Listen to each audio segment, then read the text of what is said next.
சாப்பிடு. இந்தா குழம்பு ஊத்திக்க.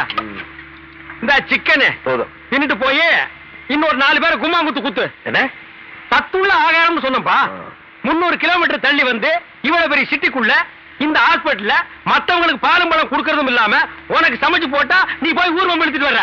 அண்ணே கொஞ்சம் சாப்பிடுறீங்களா? இந்த பாரு, இந்த அபார்ஷன் மேட்டர்ல நீ தலையிடலன்னா இந்த பிரச்சனை இவ்வளவு பெருசா ஆயிருக்காது. நமக்கேப்ப இந்த ஊர்வம் எல்லாம். அண்ணே அப்படிலாம் மனசாட்சி இல்லாம சொல்லாதீங்க. நான் மட்டும் அதுல தலையிடாம இருந்திருந்தா அந்த பொண்ணு மட்டும் ஏமாந்துருக்காது. அதுக்கு பிறக்க போற உயிர் கூட பின்னாடி என்ன மாதிரி அனாதையா இருக்கும். அதெல்லாம் புளிச்சு போடும். எது புளிச்சு போறதா?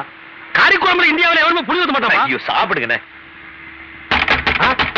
பாருப்பா, கதவு தட்ட ஆரம்பிச்சிட்டானுங்க. கதவை சாத்தி வச்சுட்டு எதுவுமே செய்ய முடியாதுப்பா.